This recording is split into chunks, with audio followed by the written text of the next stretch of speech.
Greetings. It's good to be with you once again. This is Bill Kleitz of Building Bridges Ministries. I'd like to share out of the book of Genesis, chapter 9.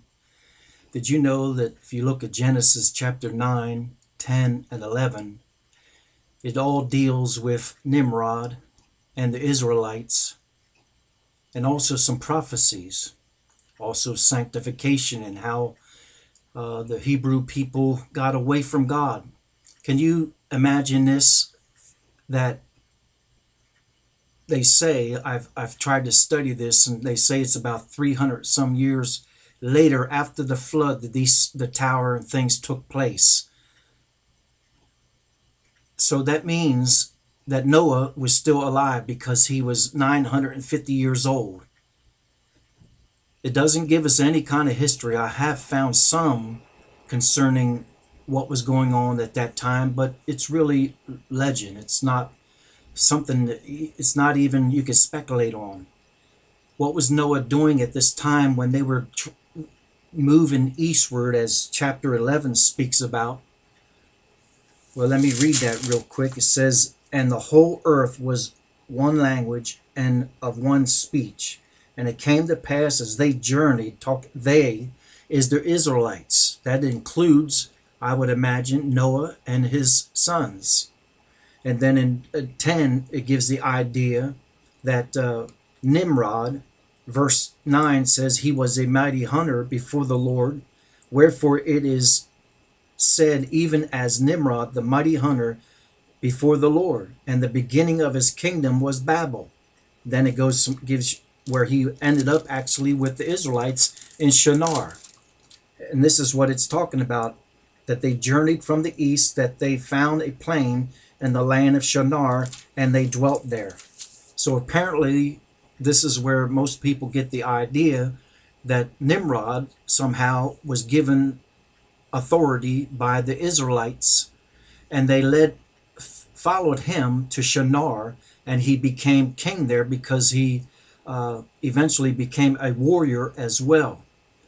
It doesn't really tell you specifically that Nimrod was the leader here, though. It just gives you the idea in 9 from chapter 10, that he became the king. So this is where we get these thoughts.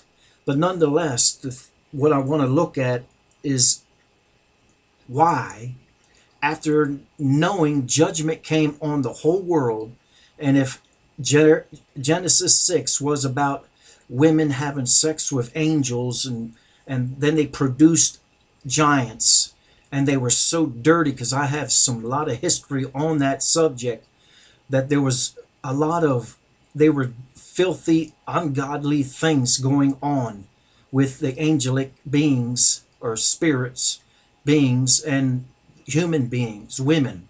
But yet they did a lot of not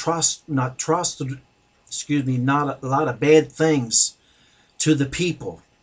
But here, knowing this though, and knowing Noah's history, they still turned their back away from God.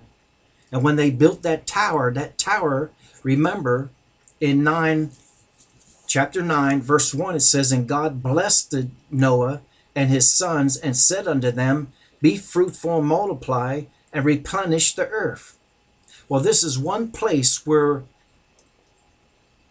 God had to judge people because of they wanted to be together in unity, but they didn't want to spread apart and multiply. This is why God had to judge them, one reason, and give them different languages. And then in Deuteronomy 32, it speaks about he gives the people boundaries where they were going to live. So picture that. Here they know the history of the judgment. They know what the flood was all about, and yet they were willing to follow Nimrod, which his name means also confusion and evil, but yet they were willing to backslide and get away from God again and make a tower to serve. This is where they believe all the different religions came about when they were spread it into other countries. They made their own religions instead of following Jehovah God. Now, Noah knew better. He knew all about this, and it's quiet about him here. Before the flood, he was preaching 120 years to the people. Here he is at this time, 300 some years shy of being 950, and yet they still turned their back on God, knowing what happened when they turned away from Jehovah God. But yet, isn't that what people do today? They know God. There's many scriptures says they know God, but they refuse to follow God. Romans chapter 1.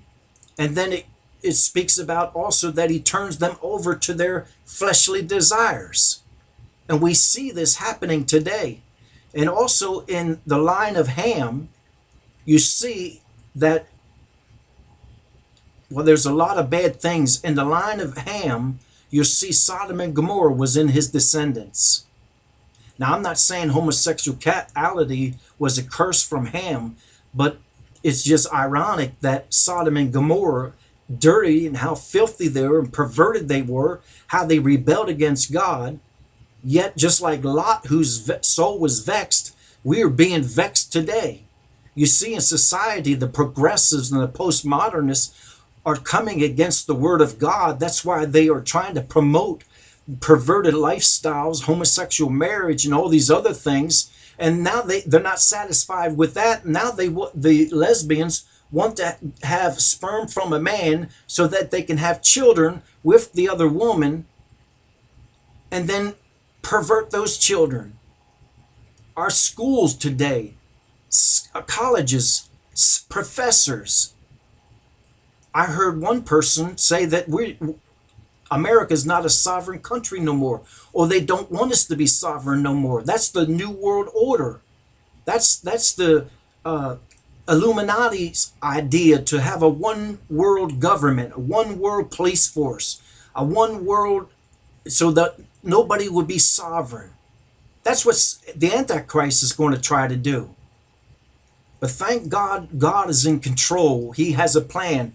And verse 9, chapter 9, verse 27, it says this: God shall enlarge Japheth. Now, Japheth was the youngest of the three sons. Shem was the oldest, Shem. And that's where the seed line from David and Jesus comes from.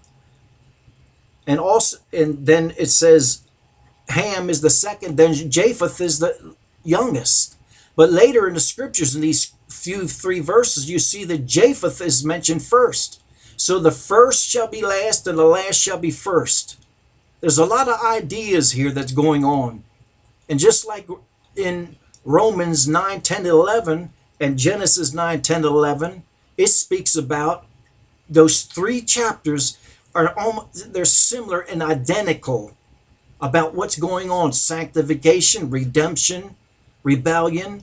But then in the last days, that remnant is going to receive Jesus Christ. Not all Jews are going to be saved. Not all Jews in the nation of Israel are going to be saved. But you read Zechariah, it speaks about a third being saved, the remnant that goes up into Petra, because of the persecution and the judgment that's taken place and the evil of the Antichrist. So there's a lot of thoughts here. But why would they turn their back knowing that this could be judgment on them again? And that's what exactly happened. God had to give them a language, each different language, where they were so confused, eventually they went to other places. But that verse says, Japheth, and he shall dwell in the tents of Shem, and Canaan shall be his servant. I've never noticed this before, but this is talking about Japheth being in the line. And remember, in the scriptures, this is the first place that the Gentile name was mentioned. Japheth was of the Gentile nations. And here we see a prophecy that the Gentiles would be connected with Israel. Romans 9, 10, and 11. We will come as adopted children into the family of God, of those that believe in Messiah, Jesus Christ.